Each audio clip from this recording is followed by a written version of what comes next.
All right, so we back with Fan Friday. This one is from Jay. He said, who are some players you would love to see on the same team right now or either all time? What? Like, what players would you like to see team up? So, like, read the question again, because what you said was not actually a question. What are some players you would love to see on the same team right now and I all interpreted time? that like, I want to see Jalen Brunson play for the Knicks next season. He's on the same team.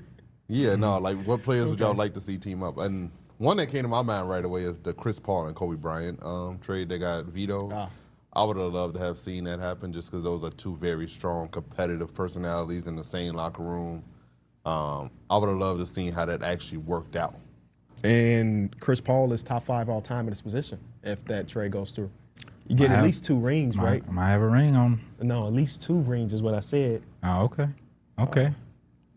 Maybe a couple more black eyes. Yeah, I feel like they might throw punches at each other. Behind the scenes when it's okay back in the 2000s. I'm going to say Luka and Jokic. Like, I would just love to see their play style together and how they, first of all, they have like a relationship. So it would just be cool to see what they would do on the court. I feel like it would be a magic show. It would be a circus. It would be actually just amazing basketball to watch. I don't be looking at it like that no more. There's a time where that was really cool to be like, yeah, what if Steph Curry and LeBron played together? Which I guess is possible based on the reports from 2 days ago. Mm-hmm. I don't know. I just be chilling, man. I don't know how to explain it other than that. I'll say Vic and Giannis, man. I think that would have been one of the nastiest, like, rim protection. You're not scoring in the paint ever if they ended up playing together. I would have loved to go back and give somebody who didn't have help a star teammate. So Iverson and T-Mac, those Magic and 76er teams, they were so tough. Just let them play together. I like that. We'll go Maul. Maul asks us, how do you tell the difference between giving someone grace and making excuses for them? The context around the situation. And I think the length of it matters too. Whoa. If certain player underperforms for multiple years in a row and you still giving, except for, I don't know. If somebody's underperforming multiple years in a row, I can't just continue to give it grace if we got 3-year sample size of one way going the other way. But if it's the first year somebody's in the postseason and they don't perform well, I'm giving grace then. Also think it's all about perspective as well. It's cool if you give grace to your favorite player. Nobody gives a damn. I gave grace to Chris Paul for 22 years. You know? It's just the reality of it. That's my boy. So he couldn't do no wrong in my mind, even when he was doing wrong in my mind. I think it's also not wrong to do both. Yeah. You know what I'm saying? It's like, yeah, he wasn't good that series. Yeah. But I don't have to go and degrade a player, you know what I mean, for struggling. Some people just jump off the cliff with it and make it disrespectful and make it seem personable. But I think you give grace by just calling out what it is, keeping it professional, and also acknowledging that they struggled in a particular time. But this is also a guy who's been a 7-time All-Star. So he'll be okay. You know what I mean? But yeah, ain't nothing wrong with holding somebody accountable or being critical. And I think players don't mind it either. I think it's just some people that, you know, instead of saying Russell Westbrook need to make shots, some people will say Westbrook. Yeah. I would never do that. You know what I mean? Like, what the hell am I doing, you know? I love the fact that he's been getting people kicked out the game for calling him that. Like, I think that's the biggest, like, flex of the whole situation. Like, you want to come to this game, sit courtside, pay these expensive tickets to say dumb stuff. Now you just get to go watch it at home. This one's from Eric. He said, what's your best I knew it prediction that came true that most people would not expect? The I knew it prediction. I will say this. When the Bears went to the Super Bowl, I had said Devin Hester would return that kickoff in the opening possession. Brian. What were you, 9 years old? Yeah. Not even, because I was like, and I was sitting in the living room, I was like, he's going to return this, and he did it. Is that a crazy prediction considering he's the best return man in the history of the sport? Yeah, because it's also the Super Bowl. So, like, you would also expect the other team. well, it wasn't that crazy because he did it. Yeah. It wasn't like it was Nathan Vasher. You remember Nathan Vasher? No. I got too many, so I go one where I was wrong. I will always say I thought Austin Rivers was going to be a star. I'm going to stick with my Keontae one. Like, that's the most recent one. That's my only hit. That's my only one. That's my your big only hit? Keontae George jersey just came in, too. Just got delivered. The only ones I can really think about are not really significant. I think we split the panel that one time when the 76ers were in the postseason in the bubble. Yeah. And it was like, I was so surprised that, was it y'all two? That y'all Yep. took the 76ers, even though Without Joel Ben Embiid was Simmons. out? Or was it Ben Simmons? Ben No. Simmons was out. And And it was just against the Celtics. I'm like, I'm just so surprised y'all going that. No way. And I think it ended up being, what, a 5-game series at most? I Like think it was a sweep. It might have been a sweep. It might have been a sweep. But I can't even take props for that because it's like, they were the favorite. You know what I mean? So I don't know what my true. Man, I would just be a bunch of players.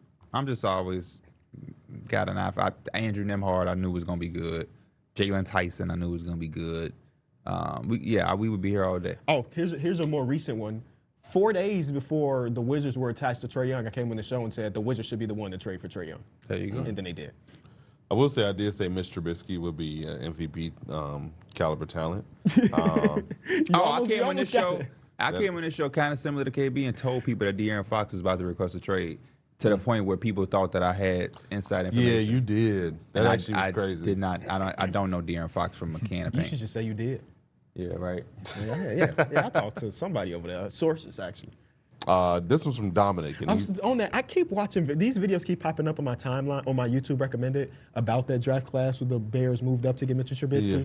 and I watch every single one of them, and I get sad every time. Or is it about the understandable. double doink, or is it just No, it's about about having Mitch Patrick Trubisky? Mahomes sitting on the board Oh, a couple picks yeah, later. And we yeah. traded up to go get Mitchell Trubisky, who has started one season of ball at North Carolina. Yeah, he was some killing with the crazy Tar place. Heels. Yeah, it is crazy that he didn't have that much of a football sample size. It's like, that's our guy. But this is from Dominic. He said, what NBA transaction had the biggest domino effect besides the Thunder and PG trade? That's the one that immediately came to mind because that resulted in a championship. LeBron going to the Lakers is a big domino effect. Oh, I was going to say LeBron going to the Heat. I was going to say Anthony Davis going to the Lakers. No, that's the part of the domino. Okay. LeBron went to the Lakers. LeBron demanded them to make a trade.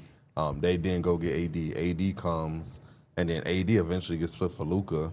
So then You think LeBron demanded them to make a trade? they was probably definitely using their leverage. A to part make of me some feel like that happen. was always the plan when he went there. Go there. They got that young core. We'll see how that young core look. But because we clutch and we have Anthony Davis, he's not finna stay in New Orleans. That's gonna be the guy that we're gonna make sure you get. I feel like that was always the plan. That was That's a just weird me. year when he was playing with the kids, though. Yeah. Yeah. That was so. Lonzo They didn't make the playoffs that year, right? Nah, he got hurt. Because they Oh, were yeah. the third. I think they were like the third seed or something I before he do got not hurt. remember that. No, I think Really? they did start off really good. Okay. But they obviously regressed. He hurt his ankle Yeah. against the Rockets. Yeah. Was that the 'cause groin he also injury had that year? groin injury. I think it was the Yeah. groin at the end Yeah. of the season. Yeah, and then that kind of just Was derailed all did that. Lonzo get hurt against the Rockets with his ankle? It might have been Lonzo. Yeah, no, they started off really good. But I remember too at the end of that season, Brandon Ingram was starting next to LeBron, and Brandon Ingram was starting to take off too, and he was looking really good. Their over-under that first year with Braun was 48.5, And they won with 35 games. 37. Then the next season, their over-under was 50, Because it got AD, right? and they got AD. Yeah, Then they this did. is obviously a shortened season because That's all, folks. the world closed, and they Did they still got clear their it? over. Yeah, they still got their over. It's cool to see a team go from miss the playoffs to NBA champion in one season. Oh yeah, for sure. This one is from I don't even know how to say it. He said, "What sport?" Just don't even give it a try. He said, "D is D1 1Z, DY 1Z." I don't know what he's trying to spell. Almost didn't get your credit. He said, "What sport is harder to be a GM for, in your opinion, football or basketball?" Football. I is feel like 53 football, players. there's so little margins. It's also 53 guys you're accountable for. You get a guy, you think he's your dude, and you just can't afford him in 4 years, even though he's still all pro.